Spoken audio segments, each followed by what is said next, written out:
శ్రీగురుభ్యో నమ. హరి ఓం. శ్రీ విష్ణు సహస్రనామ వ్యాఖ్యాన గ్రంథము శ్రీ మహాహృదమజ్జనము విశ్వఘట్టమనందరి 48వ నామము పద్మనాభ. ఈ నామాన్ని గురించి మాట్లాడుకునే ముందు నామానికి సంబంధించిన శ్లోకాన్ని ఒకసారి మననం చేసుకుందాం. అప్రమేయో హృషీకేశ పద్మనాభో అమర ప్రభు విశ్వకర్మ మనుస్పష్టా స్థవిష్ఠస్థవిరో ధ్రువ. పద్మనాభ పద్మమును నాభియందు కలవాడు. శ్రీ శంకర భాష్యానుసారం సర్వజగత్కారణం పద్మం నాభవయస్య సహ పద్మనాభ. సర్వజగత్కారణమైనటువంటి పద్మాన్ని నాభియందు కలిగి ఉండడంచే భగవానుడు పద్మనాభుడు అనబడెను. అజస్య నాభావధ్యేకమర్పితం అనే వేదవాక్యం అజుడు అనే వాని నాభియందు ఒక పద్మమున్నది అని చెప్తున్నది. అట్టి పద్మం నుండి సృష్టికర్త అయిన చతుర్ముఖ బ్రహ్మ జన్మించారు. యస్య నాభి సముద్భూత పంకజవత్ అఖిలం జగత్. విష్ణు పురాణం. ఈ జగమంతా కూడా విష్ణువు యొక్క నాభి నుండి జనించిన పద్మము వంటిది అని భావం. కాలాత్మకంతు యత్పద్మం నాభో యస్య సహ ఉచ్యతే. కాలాత్మకమైన పద్మమును నాభియందు గలవాడు. ఈ నామాన్ని ఓం పద్మనాభాయ నమః అని మహామంత్రంగా జపం చేసినట్లయితే సత్సంతానం కలుగుతుందని నమ్మకం. పద్మము జ్ఞానానికి ప్రతీక.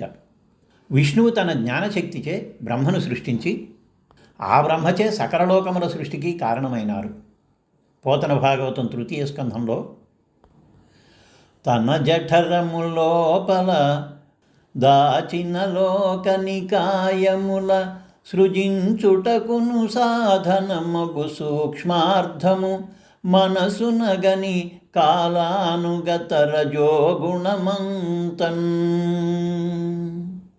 పుట్టించె తద్గుణంబున పరమేశ్వరు నాభిదేశమునందు నళిన నాళముదయించే మరియప్పయోరుహముకుళంబు కర్మబోధితమైన కాలమందు తన తేజమున ప్రవృద్ధంబైన జలముచే జలజాతుగతి ప్రకాశంబునొందజేసి లోకాశ్రయస్థితి సర్వగుణ విభాసిత గతి నొప్పు రాజీవమందు నిజ కళాకలితాంశంబు నిలిపే దాని వలన నాంనాయమయుడును వరగుణుండు ఆత్మయోనియునైన తోయజభవుండు సరవి చతురాననుండు నా జననముందే.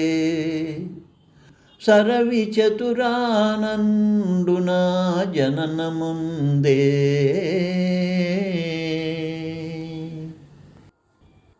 ఆ విధంగా త్రిమూర్తులలో మొదటివాడైన బ్రహ్మదేవుడు శ్రీ విష్ణుమూర్తి నాభిదేశమనందరి పద్మము నుండి ఉద్భవించిన కారణముగా విష్ణుమూర్తిని పద్మనాభునిగా కీర్తించడం ఎంతయూ సముచితం. పద్మఘోష ప్రతీకాశం హృదయం జాప్యధోముఖం అధోనిష్ఠ్యావితశ్చాంతేనాభ్యాముపరి తిష్టతి అని తస్య మధ్యే వన్నిశిఖాణీయోర్ధ్వా వ్యవస్థితః నీలతో యదమధ్యస్థాద్విద్యుల్లేఖేన భాస్వర అని తైత్తిరీయ అరణ్యకంలోని నారాయణ సూక్తం చెప్తున్నది. తరువాతి నామం 49. అమరప్రభు. దేవతలకు రాజు అని అర్థం. శ్రీ శంకర భాష్యానుసారం అమరాణాం ప్రభు అమరప్రభు న మ్రియతే ఇత్యమరాః. మరణము లేనివారు అమరులు. ఇంద్రాది దేవతలు, దిక్పాలకులు మొదలైన వాళ్ళు ప్రళయకాలం వరకు మృతి చెందరు. స్వల్పకాల ఆయుర్దాయం గల మానవులతో పోల్చి చూస్తే వారు చాలా ఎక్కువ కాలం జీవించి ఉంటారు. కనుక వారిని అమరులు అని అన్నారు.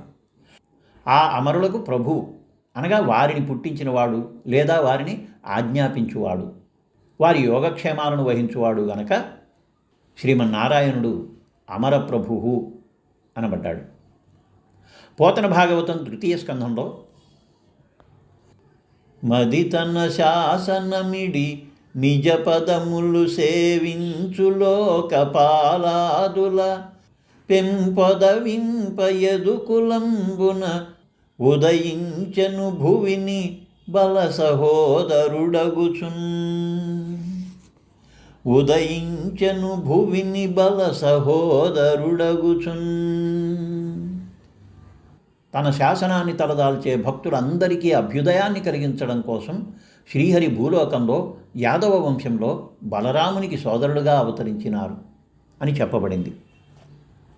మరణము లేనివారు దేవతలు అని చెప్పుకున్నాం. వారు అమరులు.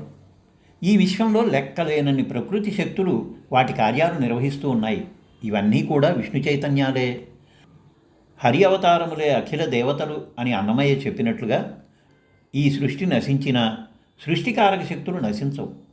మహాప్రళయంలో మళ్ళీ అన్నీ ఆయనలోనే లీనమవుతాయి. అందుకని ఈ శక్తులు అమరులు. వీరికి ప్రభువు శ్రీ మహావిష్ణువు. ప్రకృతి శక్తులైనటువంటి అగ్ని, వరుణ, యమ, ఇంద్రాది దేవతలు మన దేహంలో కూడా చైతన్య కేంద్రాలుగా ఉన్నారు. వాక్కుకు అగ్ని, జీర్ణ వ్యవస్థకు అవసరమైన లాలాజలానికి, దేహంలోని జల వ్యవస్థకు వరుణుడు, చెవులకు దిగ్దేవతలు, నేత్రాలకు సూర్యుడు, హస్తములకు ఇంద్రుడు, ఇలాగా వీటిని ప్రజ్ఞలు అంటారు. ఈ ప్రజ్ఞలు పంపే సంకేతాలు ఇంద్రియాలకు ప్రసరిస్తాయి. ఇంద్రియాలు నశించినా ఈ ప్రజ్ఞాశక్తులు నశించవు.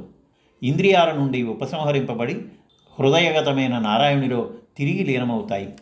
అందుచేత శ్రీ మహావిష్ణువు అమరప్రభు. తరువాత 50వ నామము విశ్వకర్మ, అనగా కర్మబ్రహ్మ అని చెప్పవచ్చు.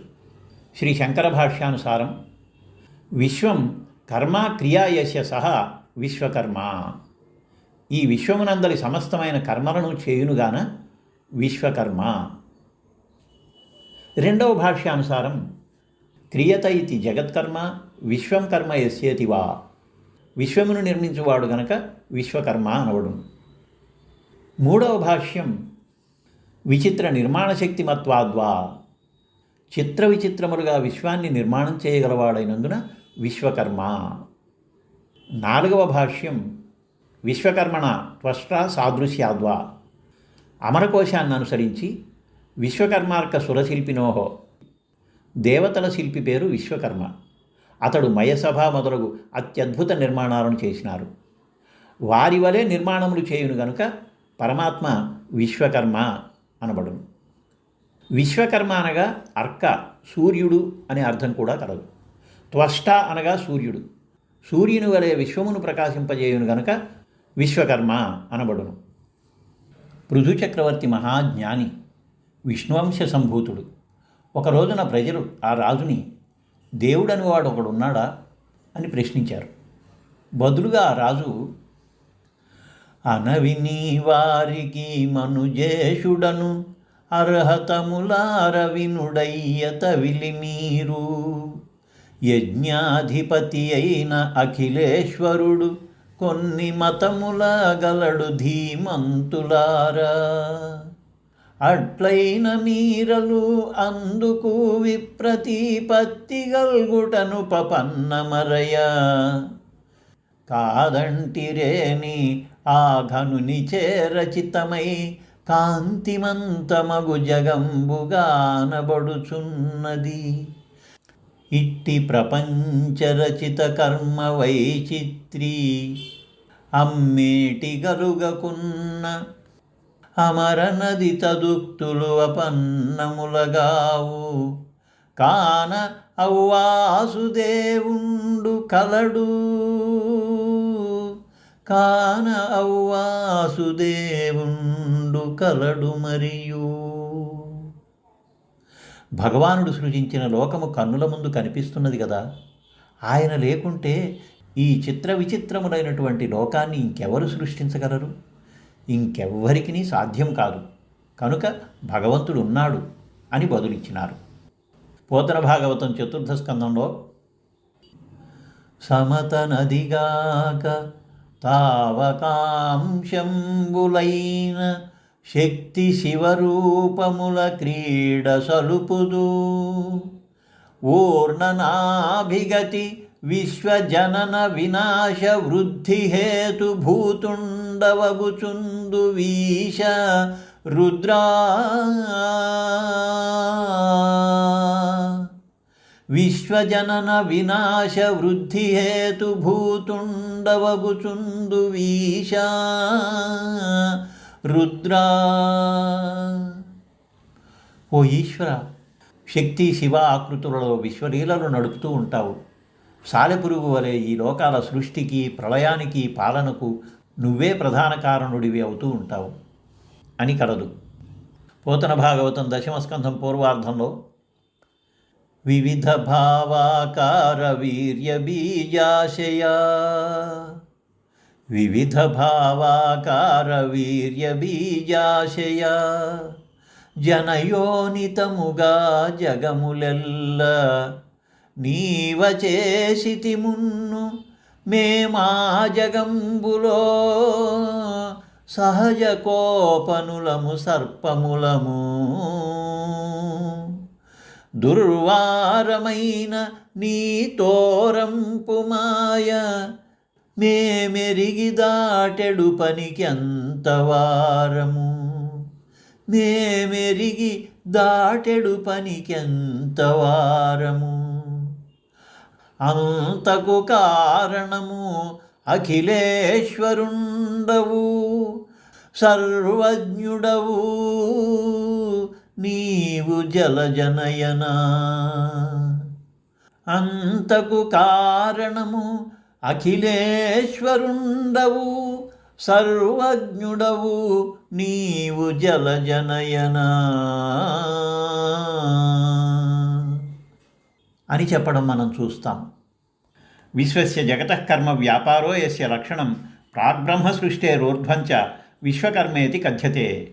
బ్రహ్మ పుట్టడానికి ముందు తరువాత కూడా జగత్తు యొక్క వ్యాపారాలను తనకు లక్షణంగా గలవాడు. ఇక్కడ బ్రహ్మ అంటే కర్మబ్రహ్మ, త్రిమూర్తులలో వాడు.